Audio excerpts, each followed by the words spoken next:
Hey guys, welcome back.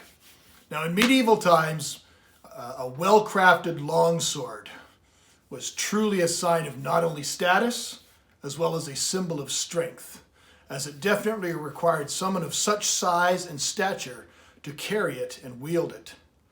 It was often referred to as the king's sword. Now, in the underwater world, this still holds true for one very specific and pretty amazing little Mexican species of fish.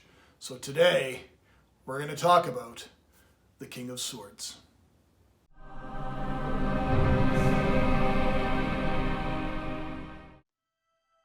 On one of my recent trips, I just had to make a stop and visit my dear friend, Mr. Kevin Cashel of Saskatoon, Saskatchewan, Canada.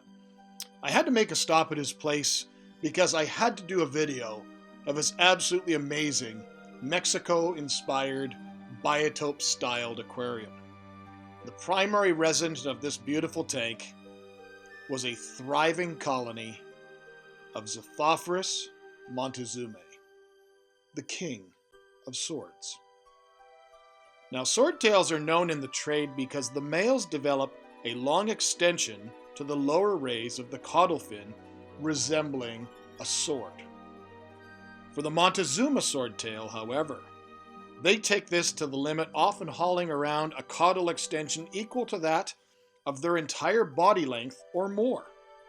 They truly have the largest sword of all the Xiphophorus, and especially this locale from the Rio Tamasopo. Although female Xiphophorus do not truly develop a sword tail, they do, however, get considerably larger than the males. And Xiphophorus montezuma is said to reach well over 6 to 8 inches in size in their native range. Some reports have said that they've actually caught them measuring a foot or more in total length. A foot? A sword tail, a foot long. That's got to be a sight to see. That's got to be one serious sword tail. But regardless, these things are fascinating. However, in captivity though, seldom one will ever see them over about 6 inches in size. The Panuco River Basin in northeastern Mexico is where this wonderful species calls home. Clean, clear, often fast-moving waters are its preferred habitats, with extensive plant growth along the banks for the females to release their offspring safely. This species in captivity is not known to eat its own young, and you can see within the tank here, it's fairly prolific, and there's young of many ages growing up in amongst the plants, and they're safely and they're fine. Now, most cichlids of the genus Thorichthys call Mexico home as well. However, the cichlids that are pictured in this beautiful aquarium, they are Thorichthys. This is Thorichthys helleri, and this one actually hails primarily from Guatemala.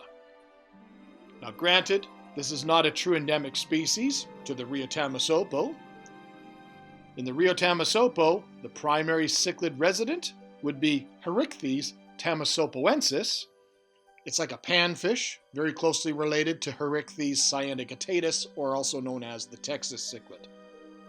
It's a much more robust and aggressive species than any of the Thorichthys.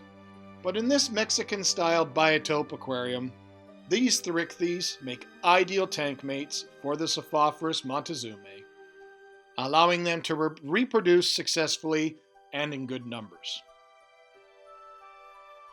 The Rio Tamasopo, as mentioned prior, is a moderately swift to fast-flowing water, clear water, and so keeping a highly oxygenated, well-filtered aquarium is integral for long-term health and success.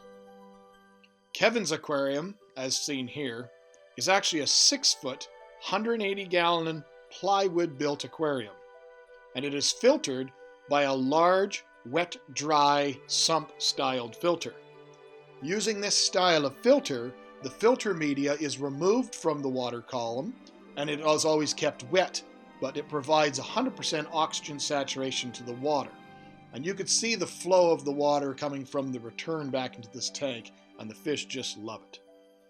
Water temperatures in their home range from 21 to 25 degrees Celsius or 70 to 77 degrees Fahrenheit, and a pH of 7 to 7.5 with moderate hardness. Now, once mature and conditioned, Xiphophorus montezumae can be extremely prolific, and females will give birth to upwards of 50 fry once every 7 to 8 weeks. It is well documented that Xiphophorus species in general will hybridize readily given the chance in an aquarium. So please keep these absolutely natural beauties separate from any other swordtails or platies. The Montezuma swordtail was said to have been a massive contributor in the early 80s, being introduced back into the Florida fish farms for breeding purposes to help increase the sword size on domestic swordtails in the trade. Xiphophorus Montezuma will readily accept almost any basic aquarium fare. Pellets, flakes. Hopefully you'll be able to give it the addition of some live food or frozen food, and it will absolutely thrive within your aquarium. I sure hope you've enjoyed this glimpse into what I feel is a truly amazing species of Mexican live bear. Now, Kevin graciously sent me home with a group of 8, and I got 3 adult males and 5 adult females. Now, I bagged them up yesterday evening after dinner, and we bagged them up in breather bags.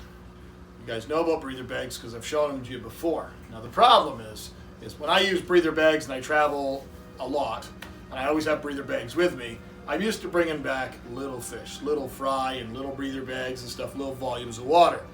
The problem being is the little tiny fish just aren't as sexy and stuff, and he had a tank full of adults. So this cooler, I haven't opened it yet. I'm going to open it with you guys. This could be good, this could be bad. I sure am hoping it's good because one of them is downright super sexy. All I've done is I've cut the tape. This was, as you guys remember from my follies from a couple of weeks ago when I was down in Cleveland. I had all my fish confiscated through TSA. My fault, I didn't know the rules, as you guys saw in the video. But in Canada, you can't take fish on the plane unless you put them in your luggage, so it's counterproductive. So, well, I forgot that I threw laundry in here. Throwing all dirty laundry in there. It's not like I'm clearing customs. And these are things that I often do. I'll often go, and this isn't tricks of the trade of the smuggler. That's not what this is intended to be. But I'll go and throw a lot of stuff like this. And to me, if I were to look at that this way or this way or this way, and if there was little fish in there, this would probably distort them. At least that's my thought process. And whether it's right or not, I don't really know. But I see movement. I see definite movement.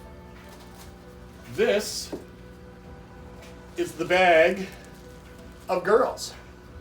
And all 5 of them appear to be doing no worse for wear. They're freaking out a little bit in the bag. But got to get to that real sexy guy. Got to get him. Let's hope and pray he's doing okay. He is. This is a gorgeous, sexy boy. I don't know if he's going to show up in the video at all. What he's going to look like in the breather bag. He can barely fit with his sword. He's got to be all of 6+ inches in size.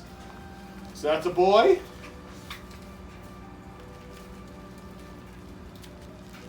There's another boy. I bagged the boys up separately because they're known for having fights. And there is another boy. I don't know if they're going to show up well on the video.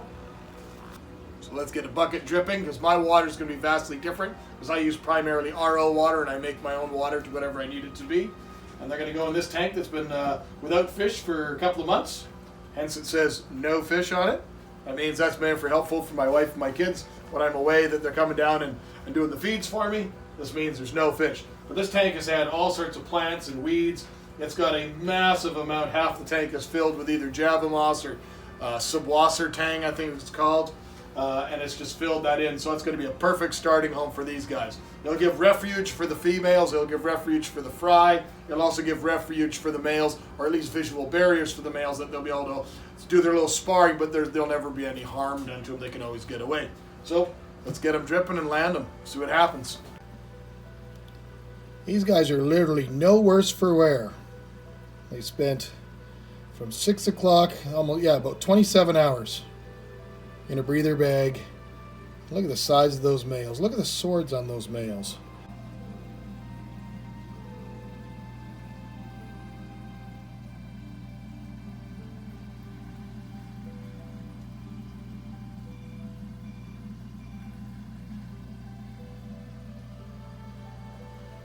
I'm going to provide them with all those beautiful conditions. Hopefully I'll make them just as proud as they are at his place.